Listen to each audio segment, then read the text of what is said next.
ਤੁਹਾਡਾ ਸਾਰਿਆਂ ਦਾ ਮੇਰੇ YouTube ਚੈਨਲ ਅਤੇ Facebook ਪੇਜ ਬਲਜੀਤ ਸਿੰਘ ਦਿੱਲੀ ਤੇ ਬਹੁਤ-ਬਹੁਤ ਸਵਾਗਤ ਹੈ।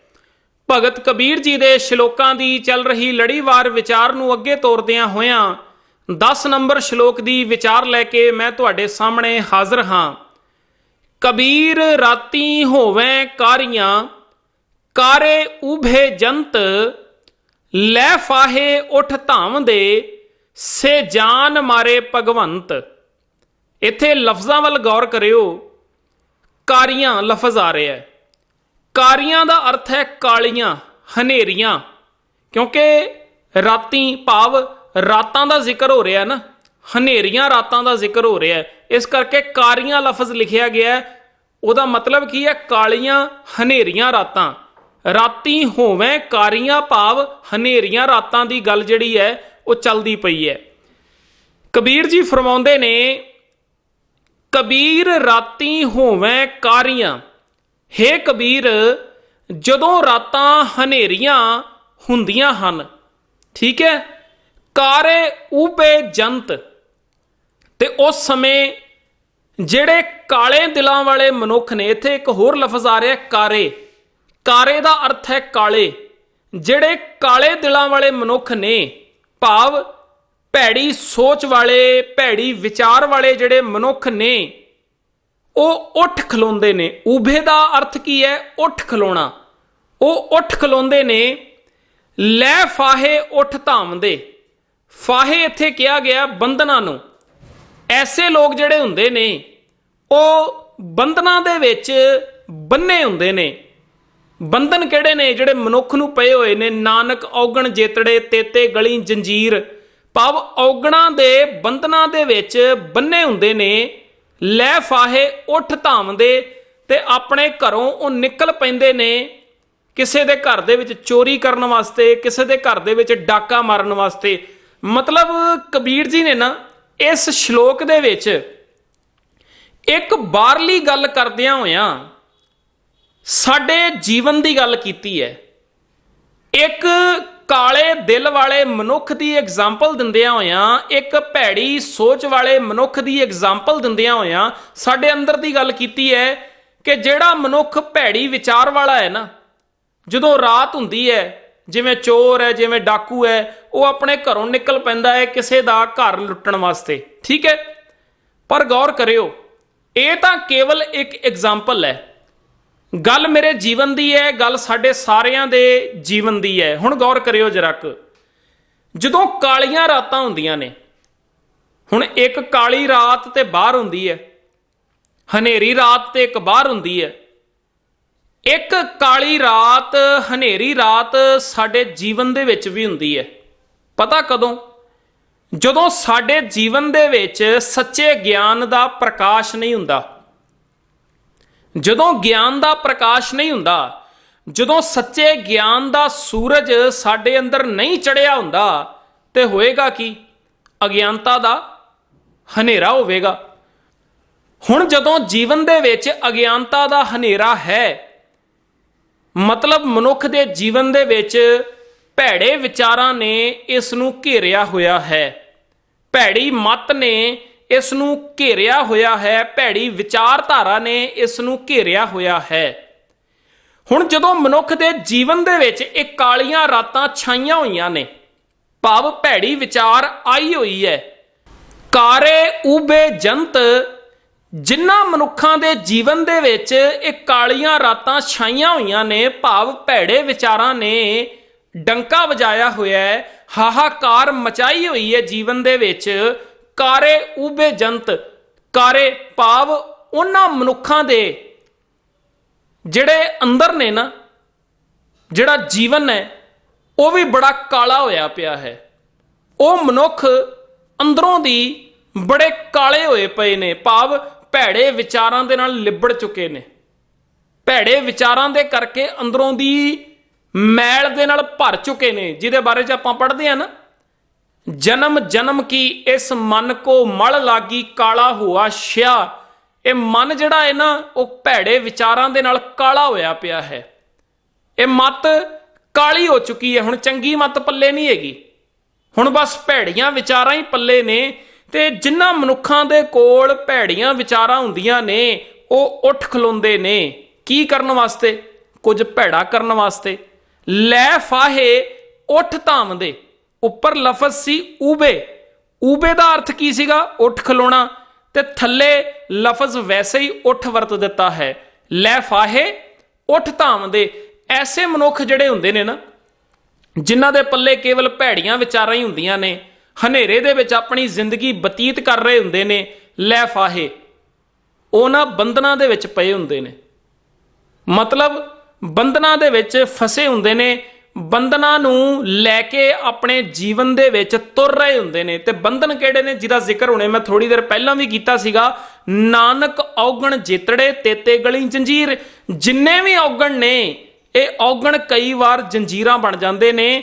ਲੈ ਫਾਹੇ ਉੱਠ ਧਾਮਦੇ, ਇਹ ਔਗਣਾਂ ਦੇ ਬੰਧਨ ਲੈ ਕੇ ਨਾ ਉਹ ਕੀ ਕਰਦੇ ਨੇ? ਉੱਠ ਧਾਮਦੇ, ਉਹ ਉੱਠ ਕੇ ਤੁਰ ਪੈਂਦੇ ਨੇ ਕੁਝ ਮਾੜਾ ਕਰਨ ਵਾਸਤੇ, ਕਿਸੇ ਦੇ ਨਾਲ ਧੋਖਾ ਕਰਨ ਵਾਸਤੇ, ਕਿਸੇ ਦੇ ਕੋਲੋਂ ਰਿਸ਼ਵਤ ਲੈਣ ਵਾਸਤੇ, ਕਿਸੇ ਨਾਲ ਬੇਈਮਾਨੀ ਕਰਨ ਵਾਸਤੇ। ਮਹਿਲਾ ਪਹਿਲਾ ਨੇ ਜਿਹੜੀ ਗੱਲ ਆਖੀ ਨਾ ਆਸਾ ਕੀ ਵਾਰ ਦੇ ਵਿੱਚ, ਉਹ ਕਹਿੰਦੇ ਨੇ ਲੱਖ ਚੋਰੀਆਂ, ਲੱਖ ਯਾਰੀਆਂ, ਲੱਖ ਕੂੜੀਆਂ, ਲੱਖ ਗਾਲ। ਹੁਣ ਵੇਖੋ ਇਹ ਲੋਕ ਕੌਣ ਨੇ ਜਿਨ੍ਹਾਂ ਦੇ ਜੀਵਨ ਦੇ ਵਿੱਚ ਇਹ ਸਭ ਕੁਝ ਵਾਪਰਦਾ ਪਿਆ? ਇਹ ਉਹ ਲੋਕ ਨੇ ਜਿਨ੍ਹਾਂ ਦੇ ਜੀਵਨ ਦੇ ਵਿੱਚ ਕਾਲੀਆਂ ਰਾਤਾਂ ਛਾਈਆਂ ਹੋਈਆਂ ਨੇ, ਜਿਨ੍ਹਾਂ ਦੇ ਅੰਦਰ ਭੈੜੇ ਵਿਚਾਰਾਂ ਨੇ ਹਾਹਾਕਾਰ ਮਚਾਈ ਹੋਈ ਹੈ। ਐਸੇ ਲੋਕ ਕਰਦੇ ਕੀ ਨੇ ਆਪਣੇ ਜੀਵਨ ਦੇ ਵਿੱਚ? ਮਹਿਲਾ ਪਹਿਲਾਂ ਨੇ ਲਿਖਿਆ ਲੱਖ ਚੋਰੀਆਂ, ਲੱਖਾਂ ਹੀ ਚੋਰੀਆਂ ਕਰਨਗੇ ਆਪਣੇ ਜੀਵਨ ਦੇ ਵਿੱਚ। ਲੱਖ ਚੋਰੀਆਂ, ਲੱਖ ਯਾਰੀਆਂ, ਲੱਖਾਂ ਹੀ ਯਾਰੀਆਂ ਦੇ ਵਿੱਚ ਪਏ ਰਹਿੰਦੇ ਨੇ, ਕਿਰਦਾਰ ਪੱਖੋਂ ਮਾੜੇ ਹੁੰਦੇ ਨੇ। ਲੱਖ ਚੋਰੀਆਂ, ਲੱਖ ਯਾਰੀਆਂ, ਲੱਖ ਕੂੜੀਆਂ। ਕੂੜੀਆਂ ਦਾ ਅਰਥ ਕੀ ਹੈ? ਝੂਠ ਵੀ ਬਥੇਰਾ ਬੋਲਦੇ ਨੇ, ਚੁਗਲੀ ਵੀ ਬਥੇਰੀ ਕਰਦੇ ਨੇ, ਨਿੰਦਿਆ ਵੀ ਬਥੇਰੀ ਕਰਦੇ ਨੇ। ਲੱਖ ਕੂੜੀਆਂ, ਲੱਖ ਗਾਲ, ਤੇ ਆਪਣੀ ਜ਼ੁਬਾਨ ਤੋਂ ਲੱਖਾਂ ਗਾਲਾਂ ਵੀ ਕੱਢਦੇ ਨੇ। ਮਤਲਬ ਗੱਲ ਕਰਦਿਆਂ ਹੋਇਆਂ ਜ਼ੁਬਾਨ ਤੋਂ ਮਾਂ ਭੈਣ ਦੀ ਗਾਲ ਨਾ ਨਿਕਲੇ ਤੇ ਉਹਨਾਂ ਨੂੰ ਗੱਲ ਕਰਨ ਦਾ ਸਵਾਦ ਹੀ ਨਹੀਂ ਆਉਂਦਾ, ਕਿਉਂਕਿ ਜੀਵਨ ਦੇ ਵਿੱਚ ਹਨੇਰਾ ਹੈ। ਲੱਖ ਕੂੜੀਆਂ, ਲੱਖ ਗਾਲ, ਲੱਖ ਠੱਗੀਆਂ, ਪਹਿਨਾਮੀਆਂ, ਰਾਤ ਦਿਨ ਸੱਜੀ ਨਾਲ ਲੱਖਾਂ ਠੱਗੀਆਂ ਮਾਰਦੇ ਨੇ। ਤੇ ਦਿਨ ਰਾਤ ਇਹ ਚੀਜ਼ ਜਿਹੜੀ ਹੈ ਨਾ ਉਹਨਾਂ ਦੇ ਜੀਵਨ ਦੇ ਵਿੱਚ ਚੱਲਦੀ ਪਈ ਹੈ। ਪਰ ਕਈ ਵਾਰ ਐਸੇ ਬੰਦੇ ਜਿਹੜੇ ਹੁੰਦੇ ਨੇ ਨਾ, ਅੰਦਰ ਹਨੇਰਾ ਹੈ, ਬਾਹਰੋਂ ਦੀ ਪਹਿਰਾਵਾ ਕਿਹੜਾ ਪਾ ਲੈਂਦੇ ਨੇ? ਚਾਨਣ ਵਾਲਾ। ਬਾਹਰੋਂ ਦੀ ਧਰਮੀ ਬਣ ਬਣ ਕੇ ਦੱਸਦੇ ਨੇ ਦੁਨੀਆ ਦੇ ਲੋਕਾਂ ਨੂੰ, ਬਾਹਰੋਂ ਦੀ ਅਖੌਤੀ ਧਾਰਮਿਕ ਪਹਿਰਾਵਾ ਪਾ ਲੈਂਦੇ ਨੇ ਆਪਣੇ ਤਨ ਦੇ ਉੱਤੇ, ਤੇ ਅੰਦਰ ਭੈੜੇ ਵਿਚਾਰ ਇਕੱਠੇ ਕੀਤੇ ਹੋਏ ਨੇ। ਜਿਉਂ ਮੈਲੇ, ਬਾਹਰੋਂ ਨਿਰਮਲ, ਅੰਦਰੋਂ ਦੀ ਮੈਲੇ ਨੇ ਤੇ ਬਾਹਰੋਂ ਦੀ ਨਿਰਮਲ ਹੋ ਕੇ ਦੱਸਦੇ ਨੇ ਵੀ ਅਸੀਂ ਮੈਲ ਤੋਂ ਰਹਿਤ ਹਾਂ। ਆਪਣੇ ਤਨ ਦੇ ਉੱਤੇ ਬੜਾ ਧਾਰਮਿਕ ਲਿਬਾਸ ਪਾ ਲਿਆ ਤੇ ਆਪਣੇ ਆਪ ਨੂੰ ਦੁਨੀਆ ਦੇ ਵਿੱਚ ਧਰਮੀ ਸ਼ੋਅ ਕਰਨਾ ਸ਼ੁਰੂ ਕਰ ਦਿੱਤਾ। ਵੇਖੋ ਜੀ ਮੈਂ ਕੁੜਤਾ ਪਜਾਮਾ ਪਾਇਆ, ਵੇਖੋ ਜੀ ਮੈਂ ਚੋਲਾ ਪਾਇਆ, ਵੇਖੋ ਜੀ ਮੈਂ ਪਜਾਮੇ ਦਾ ਤਿਆਗ ਕੀਤਾ ਹੈ, ਵੇਖੋ ਜੀ ਮੈਂ ਸਿਰ ਦੇ ਉੱਤੇ ਕਿੱਡਾ ਵਧੀਆ ਦਮਾਲਾ ਬੰਨਿਆ, ਵੇਖੋ ਜੀ ਮੇਰੀ ਦਾੜੀ ਦੇ ਵੱਲ ਵੇਖੋ, ਵੇਖੋ ਜੀ ਮੇਰੇ ਇਹ ਜਿਹੜੇ ਧਾਰਮਿਕ ਚਿੰਨ੍ਹ ਨੇ ਇਹਨਾਂ ਦੇ ਵੱਲ ਵੇਖੋ, ਮੈਂ ਕਿੱਡਾ ਵੱਡਾ ਧਰਮੀ ਆ, ਮੈਂ ਕਿੱਡਾ ਮਹਾਨ ਧਰਮੀ ਆ, ਮੇਰੀ ਡਰੈਸ ਵੱਲ ਵੇਖੋ ਨਾ। ਪਰ ਗੁਰਬਾਣੀ ਨੇ ਆਖਿਆ ਭਲਿਆ ਇਹ ਜਿਹੜੀ ਡਰੈਸ ਹੈ ਨਾ, ਇਹ ਪਾ ਕੇ ਤੂੰ ਦੁਨੀਆ ਦੇ ਲੋਕਾਂ ਨੂੰ ਇਹ ਕਹਿ ਸਕਦਾ ਹੈ ਕਿ ਮੈਂ ਬਹੁਤ ਵੱਡਾ ਧਰਮੀ ਹਾਂ, ਪਰ ਸੱਚ ਕਰਕੇ ਜਾਣੀ। ਭਗਤ ਕਬੀਰ ਜੀ ਨੇ ਆਖਿਆ, ਉਹ ਕਹਿੰਦੇ ਨੇ ਮਾਥੇ ਤਿਲਕ, ਹੱਥ ਮਾਲਾ, ਬਾਨਾ। ਅਗਲਾ ਲਫ਼ਜ਼ ਕੀ ਵਰਤਿਆ? ਬਾਨਾ। ਇਹ ਅਖੌਤੀ ਧਾਰਮਿਕ ਪਹਿਰਾਵੇ ਦੀ ਗੱਲ ਕਰਦੇ ਪਏ ਨੇ। ਮਾਥੇ ਤਿਲਕ, ਹੱਥ ਮਾਲਾ, ਬਾਨਾ, ਲੋਗਨ ਰਾਮ ਖਿਲਾਉਣਾ ਜਾਣਾ। ਕਹਿੰਦੇ ਇਹਨਾਂ ਲੋਕਾਂ ਨੇ, ਜਿਹੜੇ ਲੋਕ ਆਪਣੇ ਤਨ ਦੇ ਉੱਤੇ ਇਹ ਅਖੌਤੀ ਧਾਰਮਿਕ ਪਹਿਰਾਵਾ ਪਾ ਕੇ ਦੁਨੀਆ ਦੇ ਲੋਕਾਂ ਨੂੰ ਮੂਰਖ ਬਣਾਉਣ ਲੱਗੇ ਹੋਏ ਨੇ, ਇਹਨਾਂ ਨੇ ਰਾਮ ਨੂੰ ਤੇ ਖਿਡੌਣਾ ਸਮਝ ਕੇ ਰੱਖਿਆ ਹੋਇਆ। ਭਾਵ ਇਹਨਾਂ ਨੇ ਕੁਦਰਤੀ ਨਿਯਮਾਂ ਨੂੰ ਤੇ ਖਿਡੌਣਾ ਸਮਝ ਕੇ ਰੱਖਿਆ ਹੋਇਆ ਕਿ ਸ਼ਾਇਦ ਅਸੀਂ ਆਪਣੇ ਤਨ ਦੇ ਉੱਤੇ ਨਾ ਇਹ ਅਖੌਤੀ ਧਾਰਮਿਕ ਲਿਬਾਸ ਜਿਹੜਾ ਉਹ ਪਾ ਲਵਾਂਗੇ ਤੇ ਅਸੀਂ ਬੜੇ ਮਹਾਨ ਹੋ ਜਾਵਾਂਗੇ, ਪਰ ਜਿਹੜੇ ਕੁਦਰਤੀ ਨਿਯਮ ਨੇ ਨਾ, ਭਾਵੇਂ ਆਪਣੇ ਤਨ ਦੇ ਉੱਤੇ ਜਿੱਦਾਂ ਦਾ ਮਰਜ਼ੀ ਪਹਿਰਾਵਾ ਪਾ ਲਓ, ਕੁਦਰਤੀ ਨਿਯਮ ਉਹ ਕਦੀ ਚੇਂਜ ਨਹੀਂ ਹੋਣ ਵਾਲੇ ਇਸ ਪਹਿਰਾਵੇ ਦੇ ਵੱਲ ਵੇਖ ਕੇ। ਜੇ ਚੰਗਾ ਕਰੋਗੇ ਆਪਣੇ ਜੀਵਨ ਦੇ ਵਿੱਚ ਤਾਂ ਹੀ ਉਹਦਾ ਰਿਜ਼ਲਟ ਚੰਗਾ ਮਿਲਣਾ ਹੈ, ਤੇ ਜੇ ਮਾੜਾ ਕਰੋਗੇ ਤੇ ਰਿਜ਼ਲਟ ਮਾੜਾ ਹੀ ਹੋਵੇਗਾ। ਜੇ ਅੰਦਰ ਭੈੜੇ ਵਿਚਾਰ ਨੇ ਨਾ ਤੇ ਉਹਦਾ ਰਿਜ਼ਲਟ ਮਾੜਾ ਹੀ ਹੋਣਾ ਹੈ, ਭਾਵੇਂ ਤਨ ਦੇ ਉੱਤੇ ਜਿੱਦਾਂ ਦਾ ਮਰਜ਼ੀ ਧਾਰਮਿਕ ਪਹਿਰਾਵਾ ਪਾ ਕੇ ਘੁੰਮਦੇ ਰਹੋ। ਇਹ ਕੁਦਰਤੀ ਨਿਯਮਾਂ ਨੂੰ ਕੋਈ ਫਰਕ ਨਹੀਂ ਪੈਂਦਾ। ਤੁਹਾਡੇ ਪਹਿਰਾਵੇ ਦੇ ਵੱਲ ਉਹ ਕੁਦਰਤੀ ਨਿਯਮ ਧਿਆਨ ਨਹੀਂ ਦਿੰਦੇ ਵੀ ਕਿਹੋ ਜਿਹਾ ਪਹਿਰਾਵਾ ਪਾਇਆ ਹੈ, ਇਹਨੇ ਕਿਹੜੇ ਕਿਹੜੇ ਧਾਰਮਿਕ ਚਿੰਨ੍ਹ ਪਾਏ ਨੇ। ਕੁਦਰਤੀ ਨਿਯਮਾਂ ਨੂੰ ਇਹਨਾਂ ਦੇ ਨਾਲ ਲੈਣਾ ਦੇਣਾ ਕੋਈ ਨਹੀਂ ਹੈ।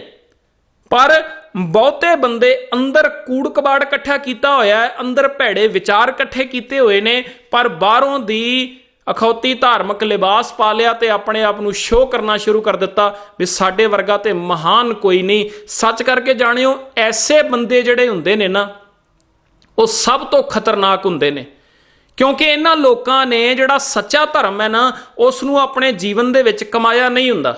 ਸੱਚਾ ਧਰਮ ਕੀ ਹੈ? ਆਪਾਂ ਕਈ ਵਾਰ ਵਿਚਾਰਿਆ, ਏਕੋ ਧਰਮ ਦ੍ਰਿੜ੍ਹੈ ਸੱਚ ਕੋਈ, ਸੱਚ ਨੂੰ ਧਰਮ ਕਿਹਾ ਗਿਆ, ਚੰਗੇ ਗੁਣਾਂ ਨੂੰ ਧਰਮ ਕਿਹਾ ਗਿਆ, ਸੰਤੋਖ ਨੂੰ, ਦਇਆ ਨੂੰ, ਧੀਰਜ ਨੂੰ, ਇਮਾਨਦਾਰੀ ਨੂੰ।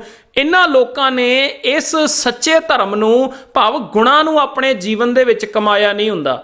ਨੇਕ ਕਰਮ ਆਪਣੇ ਜੀਵਨ ਦੇ ਵਿੱਚ ਕੀਤੇ ਨਹੀਂ ਹੁੰਦੇ, ਪਰ ਕੇਵਲ ਬਾਹਰਲਾ ਪਹਿਰਾਵਾ ਪਾ ਕੇ ਇਹ ਸਿੱਧ ਕਰਨਾ ਚਾਹੁੰਦੇ ਨੇ ਕਿ ਅਸੀਂ ਬਹੁਤ ਮਹਾਨ ਹਾਂ। ਇਸੇ ਕਰਕੇ ਇਹਨਾਂ ਲੋਕਾਂ ਦੀ ਦੌੜ ਜਿਹੜੀ ਹੈ ਨਾ, ਉਹ ਕੇਵਲ ਬਾਹਰਲੇ ਪਹਿਰਾਵੇ ਤੱਕ ਹੀ ਹੁੰਦੀ ਹੈ। ਬਾਹਰਲੇ ਪਹਿਰਾਵੇ ਤੱਕ। ਬਾਹਰੋਂ ਦੀ ਤੁਸੀਂ ਵੇਖੋਗੇ ਨਾ, ਤੁਹਾਨੂੰ ਲੱਗੇਗਾ ਵਾਹ ਜੀ ਵਾਹ, ਇਹਦੇ ਵਰਗਾ ਤੇ ਕੋਈ ਗੁਰਮੁਖ ਪਿਆਰਾ ਹੋਣਾ ਹੀ ਨਹੀਂ, ਵਾਹ ਜੀ ਵਾਹ, ਇਹਦੇ ਵਰਗਾ ਤੇ ਕੋਈ ਮਹਾਨ ਇਨਸਾਨ ਹੋਣਾ ਹੀ ਨਹੀਂ। ਇਹ ਕਿੱਡਾ ਵੇਖੋ ਧਾਰਮਿਕ ਲਿਬਾਸ ਇਹਨੇ ਪਾਇਆ ਹੋਇਆ। ਪਰ ਥੋੜੀ ਦੇਰ ਐਸੇ ਬੰਦੇ ਦੇ ਲਾਗੇ ਬਹਿ ਕੇ ਵੇਖ ਲਓ, ਆਪਣੀ ਜ਼ੁਬਾਨ ਤੋਂ ਉਹ ਗਾਲਾਂ ਕੱਢਦਾ ਤੁਹਾਨੂੰ ਨਜ਼ਰ ਆ ਜਾਵੇਗਾ। ਬਾਹਰੋਂ ਲਿਬਾਸ ਬੜਾ ਧਾਰਮਿਕ ਹੈ, ਪਰ ਮੂੰਹ ਤੋਂ ਮਾਂ ਭੈਣ ਦੀਆਂ ਗਾਲਾਂ ਕੱਢੇਗਾ। ਇੰਨੇ ਕਬੋਲ ਬੋਲੇਗਾ ਕਿ ਤੁਸੀਂ ਹੈਰਾਨ ਰਹਿ ਜਾਓਗੇ ਉਹਦੀ ਡਰੈਸ ਵੱਲ ਵੇਖ ਕੇ ਵੀ ਇਹ ਬੰਦੇ ਦੀ ਬਾਹਰੋਂ ਡਰੈਸ ਵੇਖੋ ਕਿਹੋ ਜਿਹੀ ਹੈ ਤੇ ਕਿਰਦਾਰ ਕਿਹੋ ਜਿਹਾ ਹੈ। ਐਸਾ ਕਿਉਂ ਵਾਪਰਦਾ ਹੈ? ਐਸਾ ਇਸ ਕਰਕੇ ਵਾਪਰਦਾ ਹੈ ਕਿ ਬਸ ਲਿਬਾਸ ਹੀ ਸੀਗਾ ਜਿਹੜਾ ਬਾਹਰੋਂ ਦੀ ਪਾਇਆ ਹੋਇਆ ਸੀਗਾ, ਤੇ ਉਸ ਲਿਬਾਸ ਵੱਲ ਵੇਖ ਕੇ ਅਸੀਂ ਕਹਿ ਰਹੇ ਸੀ ਕਿ ਬੜਾ ਵੱਡਾ ਇਹ ਧਰਮੀ ਹੈ, ਪਰ ਅੰਦਰ ਕੀ ਸੀ? ਅੰਦਰ ਤੇ ਕਾਲੀਆਂ ਰਾਤਾਂ ਛਾਈਆਂ ਹੋਈਆਂ ਸੀਗੀਆਂ। ਕਬੀਰ ਰਾਤੀ ਹੋਵੇਂ ਕਾਰੀਆਂ, ਕਾਰੇ ਉਬੇ ਜੰਤ ਲੈ ਫਾਹੇ ਉੱਠ ਧਾਮਦੇ। ਤੇ ਕਿਉਂਕਿ ਅੰਦਰ ਕਾਲੀਆਂ ਰਾਤਾਂ ਸੀ, ਅੰਦਰ ਭੈੜੇ ਵਿਚਾਰ ਸੀ, ਤੇ ਐਸੇ ਮਨੁੱਖ ਨੇ ਤੇ ਜਾਣਾ ਤੇ ਫਿਰ ਗਲਤ ਪਾਸੇ ਹੀ ਹੈ ਨਾ। ਉਦਮ ਤੇ ਫਿਰ ਗਲਤ ਪਾਸੇ ਹੀ ਹੋਏਗਾ ਨਾ ਉਹਦਾ, ਕਿਉਂਕਿ ਉਹਨੂੰ ਬੰਧਨ ਪਏ ਹੋਏ ਨੇ ਔਗਣਾਂ ਦੇ।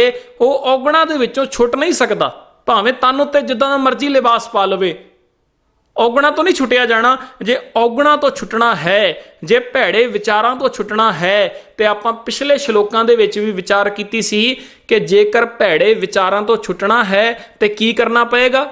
ਉਹਦੇ ਵਾਸਤੇ ਇੱਕੋ ਉਦਮ ਕਰਨਾ ਪਏਗਾ, ਅੰਦਰ ਚੰਗੇ ਗੁਣਾਂ ਨੂੰ ਉਜਾਗਰ ਕਰਨਾ ਪਵੇਗਾ। ਕਿਉਂਕਿ ਜਿਹੜੇ ਚੰਗੇ ਗੁਣ ਅੰਦਰ ਪਏ ਨੇ ਨਾ, ਸਤ, ਸੰਤੋਖ, ਦਇਆ, ਧੀਰਜ, ਇਮਾਨਦਾਰੀ, ਇਹਨਾਂ ਚੰਗੇ ਗੁਣਾਂ ਨੂੰ ਉਜਾਗਰ ਕਰਨਾ ਪਏਗਾ। ਜਿੱਦਾਂ ਜਿੱਦਾਂ ਚੰਗੇ ਗੁਣ ਉਜਾਗਰ ਹੁੰਦੇ ਜਾਣਗੇ, ਇਹ ਔਗਣ ਜਿਹੜੇ ਨੇ ਇਹ ਖਤਮ ਹੁੰਦੇ ਜਾਣਗੇ। ਇਹ ਕਾਲੀਆਂ ਰਾਤਾਂ ਆਪੇ ਹਟ ਜਾਣਗੀਆਂ ਜੀਵਨ ਦੇ ਵਿੱਚੋਂ, ਤੇ ਸੱਚੇ ਗਿਆਨ ਦੀ ਸਵੇਰ ਜਿਹੜੀ ਹੈ, ਚੰਗੇ ਗੁਣਾਂ ਦੀ ਸਵੇਰ ਜਿਹੜੀ ਹੈ, ਉਹ ਜੀਵਨ ਦੇ ਵਿੱਚ ਹੋ ਜਾਵੇਗੀ। ਸੋ ਸਾਡਾ ਸਾਰਿਆਂ ਦਾ ਉਦਮ ਜਿਹੜਾ ਹੈ ਨਾ, ਉਹ ਹੋਣਾ ਵੀ ਇਸ ਪਾਸੇ ਨੂੰ ਚਾਹੀਦਾ ਹੈ ਕਿ ਅਸੀਂ ਆਪਣੇ ਜੀਵਨ ਦੇ ਵਿੱਚ ਸਵੇਰ ਕਰੀਏ, ਇਸ ਹਨੇਰੇ ਦੇ ਵਿੱਚੋਂ ਬਾਹਰ ਨਿਕਲੀਏ। ਤੇ ਜਿਹੜੇ ਲੋਕ ਇਹ ਕਾਲੀਆਂ ਰਾਤਾਂ ਵਾਲਾ ਜੀਵਨ ਬਤੀਤ ਕਰ ਰਹੇ ਨੇ, ਉਹਨਾਂ ਦੇ ਬਾਰੇ ਦੇ ਵਿੱਚ ਅਖੀਰ ਦੇ ਵਿੱਚ ਭਗਤ ਕਬੀਰ ਜੀ ਕੀ ਕਹਿੰਦੇ ਨੇ? ਕਬੀਰ ਰਾਤੀ ਹੋਵੇਂ ਕਾਰੀਆਂ, ਕਾਰੇ ਉਬੇ ਜੰਤ ਲੈ ਫਾਹੇ ਉੱਠ ਧਾਮਦੇ, ਸੇ ਜਾਨ ਮਾਰੇ ਭਗਵੰਤ। ਇਸ ਅੱਧੀ ਪੰਕਤੀ ਵੱਲ ਗੌਰ ਕਰਿਓ। ਇਹਦੇ ਜਿਹੜੇ ਆਮ ਕਰਕੇ ਅਰਥ ਕੀਤੇ ਜਾਂਦੇ ਨੇ ਨਾ, ਉਹ ਅਰਥ ਇਹ ਕੀਤੇ ਜਾਂਦੇ ਨੇ ਕਿ ਜਿਹੜੇ ਮਨੁੱਖ ਇਹ ਗਲਤ ਕੰਮ ਕਰਦੇ ਪਏ ਨੇ, ਭੈੜੇ ਵਿਚਾਰਾਂ ਨੂੰ ਕਮਾ ਰਹੇ ਨੇ, ਉਹ ਮਨੁੱਖ ਇਹ ਗੱਲ ਜਾਣ ਲੈਣ ਕਿ ਜੇ ਉਹ ਆਤਮਕ ਮੌਤੇ ਮਰੇ ਹੋਏ ਨੇ ਤੇ ਉਹਨਾਂ ਨੂੰ ਰੱਬ ਨੇ ਹੀ ਮਾਰਿਆ ਹੋਇਆ ਹੈ। ਇਹਦੇ ਅਰਥ ਇਸ ਤਰੀਕੇ ਨਾਲ ਕੀਤੇ ਜਾਂਦੇ ਨੇ।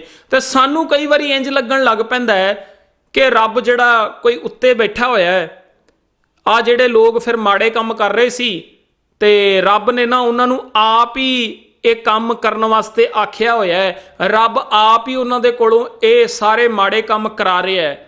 ਅਸੀਂ ਇਸ ਤਰ੍ਹਾਂ ਦੀ ਵਿਚਾਰ ਲੈ ਕੇ ਫਿਰ ਬਹਿ ਜਾਂਦੇ ਹਾਂ ਕਿ ਵੇਖੋ ਰੱਬ ਨੇ ਆਪ ਹੀ ਤੇ ਕੀਤਾ ਹੋਇਆ ਜੀ, ਸਭ ਕੁਝ ਰੱਬ ਆਪ ਹੀ ਤੇ ਕਰਦਾ ਹੈ। ਹੁਣ ਜਿਹੜੇ ਮਨੁੱਖ ਤੇ ਐਸੇ ਰੱਬ ਨੂੰ ਮੰਨਦੇ ਨੇ ਜਿਹੜਾ ਰੱਬ ਕਿਤੇ ਉੱਤੇ ਰਹਿੰਦਾ ਹੈ, ਉਹ ਜੋ ਮਰਜ਼ੀ ਮੰਨੀ ਜਾਣ। ਮੈਂ ਉਹਨਾਂ ਨੂੰ ਕੁਝ ਦੱਸ ਕੇ ਉਹਨਾਂ ਦੇ ਵਿਚਾਰ ਚੇਂਜ ਨਹੀਂ ਕਰ ਸਕਦਾ, ਕਿਉਂਕਿ ਉਹਨਾਂ ਲੋਕਾਂ ਦੀ ਇੱਕ ਆਪਣੀ ਵਿਚਾਰ ਬਣੀ ਹੋਈ ਹੈ। ਤੇ ਕਿਸੇ ਨੂੰ ਇਹ ਕਿਹਾ ਜਾਵੇ ਕਿ ਭਾਈ ਤੂੰ ਆਪਣੀ ਵਿਚਾਰ ਛੱਡ ਦੇਵੇ, ਤੇ ਉਹਦੇ ਵਾਸਤੇ ਆਪਣੀ ਵਿਚਾਰ ਛੱਡਣੀ ਬਹੁਤ ਜ਼ਿਆਦਾ ਔਖੀ ਹੁੰਦੀ ਹੈ। ਪਰ ਜੋ ਮੈਨੂੰ ਸਮਝ ਆਇਆ ਮੈਂ ਉਹ ਤੁਹਾਡੇ ਨਾਲ ਸ਼ੇਅਰ ਕਰ ਸਕਦਾ, ਕਿਉਂਕਿ ਮੈਂ ਕਿਸੇ ਉੱਪਰ ਵਾਲੇ ਰੱਬ ਨੂੰ ਨਹੀਂ ਮੰਨਦਾ, ਮੈਂ ਤੇ ਉਸ ਰੱਬ ਨੂੰ ਮੰਨਦਾ ਜਿਹੜਾ ਘਟਾਂ ਘਟਾਂ ਦੇ ਵਿੱਚ ਵਸਿਆ ਹੋਇਆ ਹੈ। ਕੁਦਰਤੀ ਨਿਯਮ ਜੋ ਹਰ ਪਾਸੇ ਹੀ ਵਰਤਦੇ ਪਏ ਨੇ। ਹੁਣ ਜਦੋਂ ਕਬੀਰ ਜੀ ਇੱਥੇ ਗੱਲ ਕਰਦੇ ਪਏ ਨੇ ਨਾ ਕਿ ਰੱਬ ਨੇ ਉਹਨਾਂ ਨੂੰ ਆਪ ਹੀ ਮਾਰਿਆ ਹੋਇਆ ਹੈ, ਠੀਕ ਹੈ ਨਾ, ਉਹ ਰੱਬ ਦੇ ਵੱਲੋਂ ਮਾਰੇ ਹੋਏ ਨੇ। ਹੁਣ ਗੌਰ ਕਰਿਓ ਕਿਹੜੇ ਰੱਬ ਦੀ ਗੱਲ ਹੋ ਰਹੀ? ਗੱਲ ਚੱਲ ਰਹੀ ਹੈ ਕੁਦਰਤੀ ਨਿਯਮਾਂ ਦੀ। ਰੱਬ ਨੇ ਕਿਵੇਂ ਮਾਰਿਆ? ਵੇਖੋ ਇਹ ਕੁਦਰਤੀ ਨਿਯਮ ਹੈ, ਤੁਸੀਂ ਜਿੱਦਾਂ ਦਾ ਕਰੋਗੇ ਉਹਦਾ ਰਿਜ਼ਲਟ ਤੁਹਾਨੂੰ ਉਹੋ ਜਿਹਾ ਹੀ ਮਿਲੇਗਾ। ਕੁਦਰਤੀ ਨਿਯਮ ਸਾਡੇ ਰੱਬ ਨੇ, ਠੀਕ ਹੈ। ਤੇ ਕੁਦਰਤੀ ਨਿਯਮਾਂ ਦੇ ਵਿੱਚੋਂ ਇੱਕ ਨਿਯਮ ਇਹ ਵੀ ਹੈ, ਜਿਹਾ ਬੀਜੈ ਸੋ ਲੁਣੈ ਕਰਮਾ ਸੰਦੜਾ ਖੇਤ। ਜਿਹੋ ਜਿਹਾ ਤੁਸੀਂ ਬੀਜਦੇ ਹੋ ਤੁਹਾਨੂੰ ਉਹੋ ਜਿਹਾ ਵੱਢਣਾ ਪੈਣਾ। ਚੰਗਾ ਬੀਜੋਗੇ ਚੰਗਾ ਵੱਢਣਾ ਪਏਗਾ, ਕੁਦਰਤੀ ਨਿਯਮ ਹੈ ਨਾ। ਮਾੜਾ ਬੀਜੋਗੇ ਮਾੜਾ ਵੱਢਣਾ ਪਏਗਾ। ਹੁਣ ਇਹ ਚੰਗਾ ਤੇ ਮਾੜਾ ਬੀਜਣਾ ਇਹ ਕਿਹਦੇ ਹੱਥ ਵੱਸ ਹੈ? ਕੀ ਇਹ ਕੋਈ ਉੱਤੇ ਬੈਠਾ ਰੱਬ ਸਾਡੇ ਕੋਲੋਂ ਕਰਾ ਰਿਹਾ? ਨਹੀਂ, ਇਹ ਸਾਨੂੰ ਫਰੀडम ਮਿਲੀ ਹੋਈ ਹੈ। ਇਹ ਸਾਨੂੰ ਇਹ ਫਰੀडम ਮਿਲੀ ਹੋਈ ਹੈ। ਇਹ ਵੀ ਇੱਕ ਨਿਯਮ ਹੈ ਕਿ ਸਾਨੂੰ ਫਰੀडम ਮਿਲੀ ਹੋਈ ਹੈ। ਅਸੀਂ ਜਿਸ ਤਰ੍ਹਾਂ ਦਾ ਵੀ ਬੀਜ ਬੀਜਣਾ ਚਾਹੀਏ ਨਾ ਅਸੀਂ ਬੀਜ ਸਕਦੇ ਹਾਂ।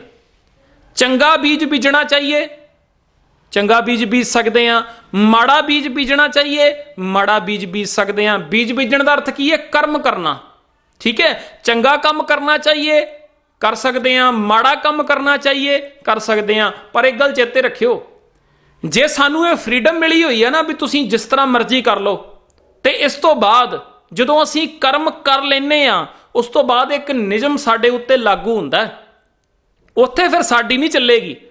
ਅਸੀਂ ਇਸ ਤਰ੍ਹਾਂ ਨਹੀਂ ਕਰ ਸਕਦੇ ਕਿ ਅਸੀਂ ਕਹੀਏ ਜੀ ਮੈਂ ਕਰਮ ਤੇ ਮਾੜਾ ਕਰਾਂ ਪਰ ਉਹਦਾ ਰਿਜ਼ਲਟ ਜਿਹੜਾ ਹੈ ਨਾ ਉਹ ਮੈਨੂੰ ਚੰਗਾ ਮਿਲੇ। ਇਹ ਪੋਸੀਬਲ ਨਹੀਂ ਹੈ। ਕੁਦਰਤੀ ਨਿਯਮ ਕੀ ਹੈ ਕਿ ਜਿਹੋ ਜਿਹਾ ਮੈਂ ਬੀਜਾਂਗਾ ਉਹਦਾ ਰਿਜ਼ਲਟ ਮੈਨੂੰ ਉਹੋ ਜਿਹਾ ਮਿਲਣਾ। ਜੇ ਮੈਂ ਚੰਗਾ ਬੀਜ ਦਿੱਤਾ, ਜੇ ਮੈਂ ਚੰਗਾ ਕੰਮ ਕਰ ਲਿਆ ਉਹਦਾ ਰਿਜ਼ਲਟ ਚੰਗਾ ਹੋਵੇਗਾ, ਤੇ ਜੇ ਮੈਂ ਮਾੜਾ ਕੰਮ ਕਰ ਲਿਆ ਤੇ ਉਹਦਾ ਰਿਜ਼ਲਟ ਮਾੜਾ ਹੋਵੇਗਾ। ਜੇ ਮੈਂ ਚੰਗੇ ਵਿਚਾਰਾਂ ਨੂੰ ਕਮਾ ਲਿਆ ਮੇਰੇ ਜੀਵਨ ਦੇ ਵਿੱਚ ਚੜ੍ਹਦੀ ਕਲਾ ਹੋਵੇਗੀ, ਤੇ ਜੇ ਮੈਂ ਭੈੜੇ ਵਿਚਾਰਾਂ ਨੂੰ ਕਮਾ ਲਿਆ ਤੇ ਢਹਿੰਦੀ ਕਲਾ ਹੋਵੇਗੀ, ਠੀਕ ਹੈ ਨਾ। ਹੁਣ ਜਦੋਂ ਗੱਲ ਆ ਰਹੀ ਹੈ ਵੀ ਰੱਬ ਨੇ ਆਪ ਹੀ ਮਾਰਿਆ, ਗੌਰ ਕਰਿਓ ਸਾਡਾ ਰੱਬ ਕੌਣ ਹੈ? ਕੁਦਰਤੀ ਨਿਯਮ। ਹੁਣ ਕੁਦਰਤੀ ਨਿਯਮਾਂ ਨੇ ਐਸੇ ਮਨੁੱਖ ਨੂੰ ਕਿਵੇਂ ਮਾਰਿਆ? ਕਿਉਂਕਿ ਉਸ ਮਨੁੱਖ ਨੇ ਆਪਣੇ ਜੀਵਨ ਦੇ ਵਿੱਚ ਭੈੜੇ ਵਿਚਾਰਾਂ ਨੂੰ ਕਮਾਇਆ, ਕਿਉਂਕਿ ਭੈੜੇ ਵਿਚਾਰ ਉਹਦੇ ਕੋਲ ਸਨ। ਭੈੜੇ ਵਿਚਾਰਾਂ ਦੇ ਬੰਧਨਾਂ ਦੇ ਵਿੱਚ ਉਹ ਮਨੁੱਖ ਫਸਿਆ ਹੋਇਆ ਸੀਗਾ। ਕਬੀਰ ਰਾਤੀ ਹੋਵੇ ਕਾਰੀਆਂ ਕਾਰੇ ਉਬੇ ਜੰਤ, ਹਨੇਰਾ ਜੀਵਨ ਵਿੱਚ ਛਾਇਆ ਹੋਇਆ ਸੀਗਾ। ਭੈੜੇ ਵਿਚਾਰਾਂ ਦਾ ਹਨੇਰਾ ਸੀਗਾ, ਅਗਿਆਨਤਾ ਸੀਗੀ, ਔਗਣ ਸੀਗੇ ਜੀਵਨ ਦੇ ਵਿੱਚ, ਤੇ ਉਸ ਮਨੁੱਖ ਨੇ ਭੈੜੇ ਵਿਚਾਰਾਂ ਨੂੰ ਕਮਾਇਆ, ਭੈੜੇ ਕਰਮ ਕੀਤੇ ਆਪਣੇ ਜੀਵਨ ਦੇ ਵਿੱਚ। ਹੁਣ ਜਿਸ ਮਨੁੱਖ ਨੇ ਆਪਣੇ ਜੀਵਨ ਦੇ ਵਿੱਚ ਭੈੜੇ ਕਰਮ ਕੀਤੇ, ਹੁਣ ਤੁਸੀਂ ਮੈਨੂੰ ਦੱਸੋ ਭੈੜੇ ਕਰਮਾਂ ਦਾ ਰਿਜ਼ਲਟ ਕੀ ਹੋਣਾ ਸੀਗਾ? ਚੰਗਾ ਹੋਣਾ ਸੀਗਾ ਜਾਂ ਮਾੜਾ ਹੋਣਾ ਸੀਗਾ? ਜੇ ਤੁਹਾਨੂੰ ਇਹ ਵਿਚਾਰ ਸਮਝ ਆ ਗਈ ਹੋਏਗੀ ਤੇ ਤੁਸੀਂ ਜਵਾਬ ਦਿਓਗੇ ਕਿ ਭੈੜੇ ਕਰਮਾਂ ਦਾ ਰਿਜ਼ਲਟ ਜਿਹੜਾ ਹੈ ਨਾ ਉਹ ਵੀ ਤੇ ਭੈੜਾ ਹੀ ਹੋਣਾ ਸੀ ਨਾ। ਹੁਣ ਜਿਸ ਮਨੁੱਖ ਨੇ ਆਪਣੇ ਜੀਵਨ ਦੇ ਵਿੱਚ ਭੈੜੇ ਵਿਚਾਰ ਕਮਾਏ ਸੀਗੇ ਤੇ ਭੈੜੇ ਵਿਚਾਰਾਂ ਦਾ ਰਿਜ਼ਲਟ ਕੀ ਹੋਏਗਾ? ਤੇਰੀ ਆਤਮਿਕ ਮੌਤ ਹੋ ਜਾਵੇਗੀ। ਤੂੰ ਆਤਮਿਕ ਤੌਰ ਦੇ ਉੱਤੇ ਮਰ ਜਾਵੇਂਗਾ। ਸਰੀਰ ਕਰਕੇ ਜਿੰਦਾ ਰਵੇਂਗਾ ਪਰ ਆਤਮਿਕ ਤੌਰ ਦੇ ਉੱਤੇ ਮਰ ਗਿਆ, ਕਿਉਂਕਿ ਚੰਗੇ ਗੁਣ ਪੱਲੇ ਨਹੀਂ ਹੈਗੇ, ਭੈੜੀ ਵਿਚਾਰ ਪੱਲੇ ਹੈ, ਤੇ ਭੈੜੀ ਵਿਚਾਰ ਦਾ ਰਿਜ਼ਲਟ ਵੀ ਜਿਹੜਾ ਹੈ ਉਹ ਭੈੜਾ ਹੀ ਹੁੰਦਾ ਹੈ। ਇਸ ਕਰਕੇ ਇੱਥੇ ਆਇਆ ਸੇ ਜਾਨ ਮਾਰੇ ਭਗਵੰਤ, ਕਿ ਐਸੇ ਮਨੁੱਖ ਭੈੜੇ ਵਿਚਾਰਾਂ ਨੂੰ ਕਮਾਉਣ ਵਾਲੇ ਜਿਹੜੇ ਮਨੁੱਖ ਨੇ ਉਹ ਜਾਣ ਲੈਣ ਕਿ ਉਹ ਭਗਵੰਤ ਦੇ ਵੱਲੋਂ ਹੀ ਮਾਰੇ ਹੋਏ ਨੇ। ਭਾਵ ਇਹ ਕੁਦਰਤੀ ਨਿਯਮ ਬਣੇ ਹੋਏ ਨੇ, ਜਿੱਦਾਂ ਦਾ ਬੀਜਦੇ ਹੋ ਉਹੋ ਜਿਹਾ ਹੀ ਵੱਢਣਾ ਪੈਂਦਾ। ਹੁਣ ਉਸ ਮਨੁੱਖ ਨੂੰ ਇਹ ਖੁੱਲ੍ਹ ਸੀ, ਚੰਗਾ ਬੀਜਣਾ ਚੰਗਾ ਬੀਜ ਲੈ, ਮਾੜਾ ਬੀਜਣਾ ਮਾੜਾ ਬੀਜ ਲੈ। ਉਹਨੇ ਮਾੜਾ ਬੀਜਿਆ ਤੇ ਮਾੜੇ ਬੀਜ ਦਾ ਰਿਜ਼ਲਟ ਕੁਦਰਤੀ ਨਿਯਮਾਂ ਦੇ ਵਿੱਚ ਇਹੀ ਹੈ, ਮਾੜਾ ਬੀਜੋਗੇ ਮਾੜਾ ਮਿਲੇਗਾ। ਇਸ ਕਰਕੇ ਇੱਥੇ ਇਹ ਗੱਲ ਲਿਖੀ ਹੋਈ ਹੈ ਕਿ ਉਹ ਭਗਵੰਤ ਦੇ ਵੱਲੋਂ ਮਾਰੇ ਹੋਏ ਨੇ। ਭਾਵ ਕੁਦਰਤੀ ਨਿਯਮਾਂ ਦੇ ਅਨੁਸਾਰ ਉਹਨਾਂ ਨੂੰ ਆਤਮਕ ਮੌਤ ਮਿਲੀ, ਕਿਉਂਕਿ ਉਹਨਾਂ ਨੇ ਭੈੜੀ ਵਿਚਾਰ ਨੂੰ ਕਮਾਇਆ ਸੀਗਾ ਜੀਵਨ ਦੇ ਵਿੱਚ। ਤੇ ਜੇ ਕਿਤੇ ਚੰਗੀ ਵਿਚਾਰ ਨੂੰ ਕਮਾ ਲੈਂਦੇ, ਚੰਗੇ ਗੁਣਾਂ ਨੂੰ ਕਮਾ ਲੈਂਦੇ, ਜੀਵਨ ਦੇ ਵਿੱਚ ਚਾਨਣ ਹੁੰਦਾ, ਪ੍ਰਕਾਸ਼ ਹੁੰਦਾ, ਸੱਚੇ ਗਿਆਨ ਨੂੰ ਕਮਾਇਆ ਹੁੰਦਾ, ਤੇ ਭਗਵੰਤ ਦੇ ਵੱਲੋਂ ਮਾਰੇ ਨਹੀਂ ਸੀ ਜਾਣਾ। ਭਾਵ ਕੁਦਰਤੀ ਨਿਯਮਾਂ ਦੇ ਅਨੁਸਾਰ ਉਹਨੂੰ ਚੜ੍ਹਦੀ ਕਲਾ ਮਿਲਣੀ ਸੀ, ਪਰ ਹੁਣ ਚੜ੍ਹਦੀ ਕਲਾ ਨਹੀਂ ਮਿਲੀ, ਢਹਿੰਦੀ ਕਲਾ ਮਿਲੀ ਹੈ। ਇਸ ਕਰਕੇ ਦੋਸਤੋ, ਆਓ ਆਪਣੇ ਜੀਵਨ ਦੇ ਵਿੱਚ ਹਮੇਸ਼ਾ ਗੁਣਾਂ ਨੂੰ ਕਮਾਈਏ, ਚੰਗੇ ਗੁਣਾਂ ਨੂੰ ਕਮਾਈਏ, ਤਾਂ ਜੋ ਉਸ ਦਾ ਰਿਜ਼ਲਟ ਹੈ ਉਹ ਵੀ ਚੰਗਾ ਹੀ ਹੋਵੇ। ਅਗਲੇਰੇ ਸ਼ਲੋਕ ਦੀ ਵਿਚਾਰ ਲੈ ਕੇ ਮੈਂ ਬਹੁਤ ਜਲਦ ਤੁਹਾਡੇ ਸਾਹਮਣੇ ਹਾਜ਼ਰ ਹੋਵਾਂਗਾ। ਜਿਨ੍ਹਾਂ ਵੀਰਾਂ ਭੈਣਾਂ ਨੂੰ ਇਹ ਵੀਡੀਓ ਪਸੰਦ ਆਈ ਹੈ, ਇਸ ਵੀਡੀਓ ਨੂੰ ਵੱਧ ਤੋਂ ਵੱਧ ਸ਼ੇਅਰ ਕਰ ਦਿਓ, ਅਤੇ ਜਿਨ੍ਹਾਂ ਨੇ ਅਜੇ ਤੱਕ YouTube ਚੈਨਲ ਸਬਸਕ੍ਰਾਈਬ ਨਹੀਂ ਕੀਤਾ, ਸਬਸਕ੍ਰਾਈਬ ਕਰ ਦਿਓ, ਬੈਲ ਆਈਕਨ ਦਬਾ ਦਿਓ, ਆਲ ਤੇ ਕਲਿੱਕ ਕਰਿਓ, ਤਾਂ ਕਿ ਜਦੋਂ ਵੀ ਕੋਈ ਨਵੀਂ ਵੀਡੀਓ ਅਪਲੋਡ ਕੀਤੀ ਜਾਵੇ ਉਸ ਦਾ ਨੋਟੀਫਿਕੇਸ਼ਨ ਤੁਹਾਡੇ ਤੱਕ ਪੁੱਜ ਜਾਵੇ। ਧੰਨਵਾਦ।